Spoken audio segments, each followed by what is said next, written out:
Do you have some movies or TV shows that you watched as a kid but only have vague impressions of them going into adulthood?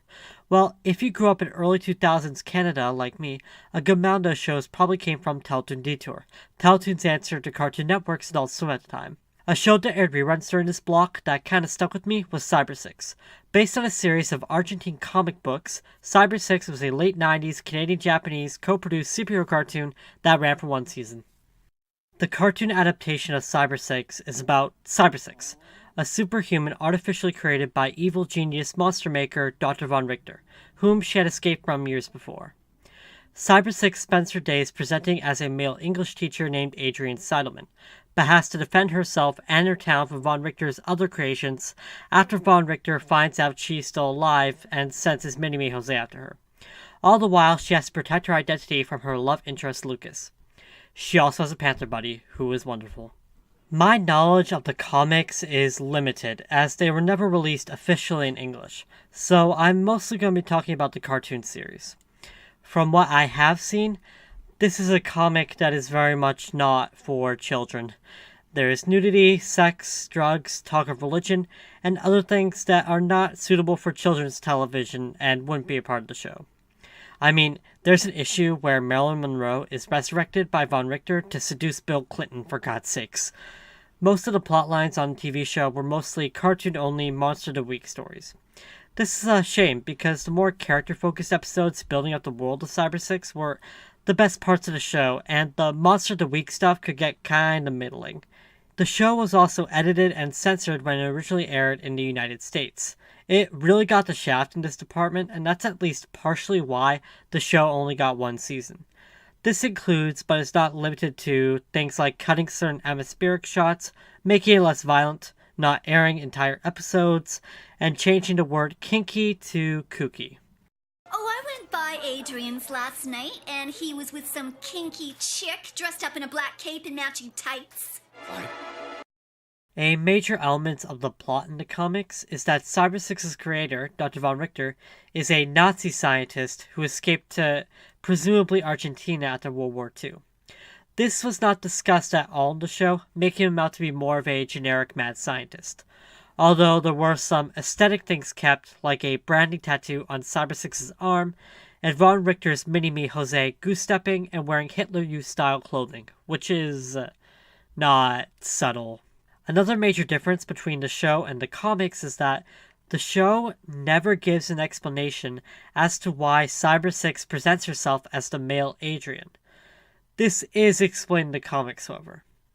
Because there's no reason for the cross-dressing in the cartoon adaptation, the primary way the Anglosphere experienced Cybersix, and because Cybersix seems comfortable presenting as either gender, Cybersix has been read as a trans story.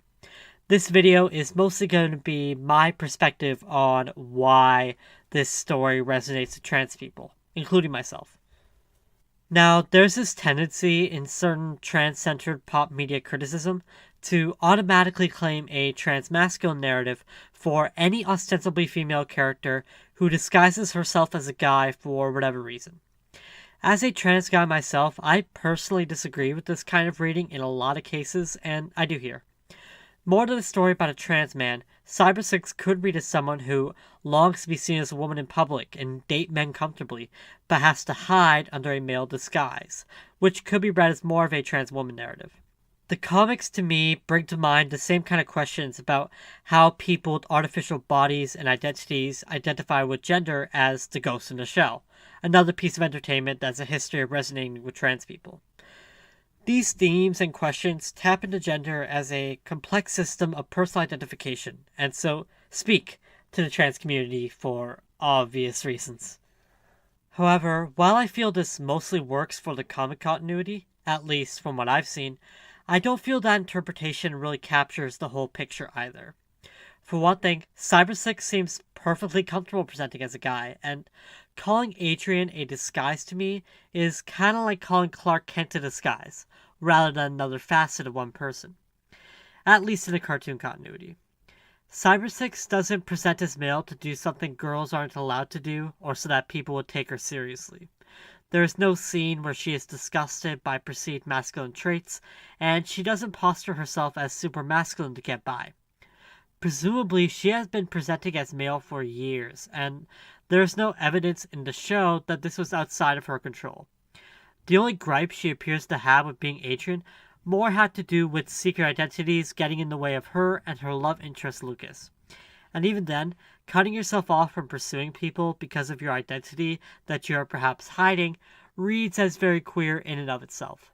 A huge theme of Cybersix is the nature of creation. This led to the series hitting on themes of found family and rejecting where one came from. I mean, a huge part of the plot is Cybersix trying to take down the man that created her. This plot point can be read as a general narrative about abuse, and can be applied to a lot of scenarios. But as a trans person, this part of Cybersix's narrative resonates with me in a specific way. This feeling of resentment, hatred, and detachment towards the processes that created you, especially your body, is something that I felt at the deepest points of my dysphoria, and it's not exactly a unique way to experience it.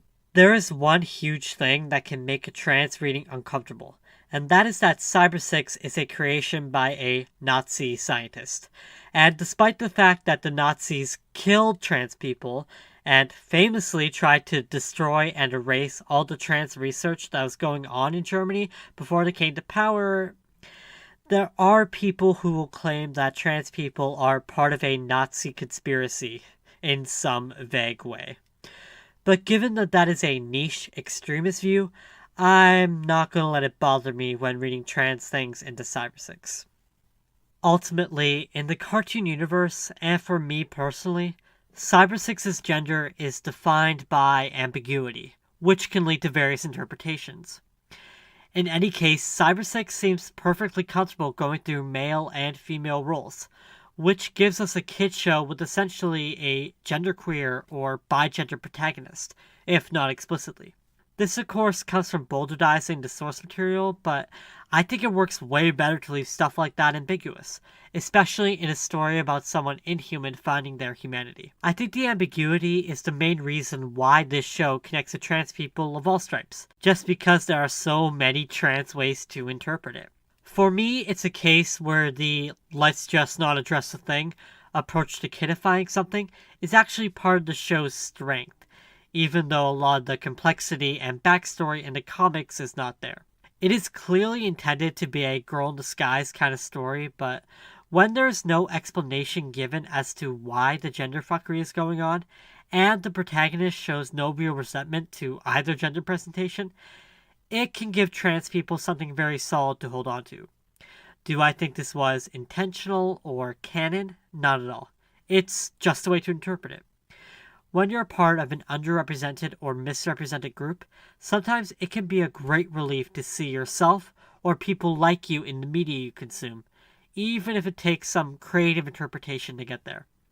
In short, Cybersix, a very queer reading superhero and a very underrated show. Qué obra de arte el hombre es, qué noble al pensar, infinito en facultades.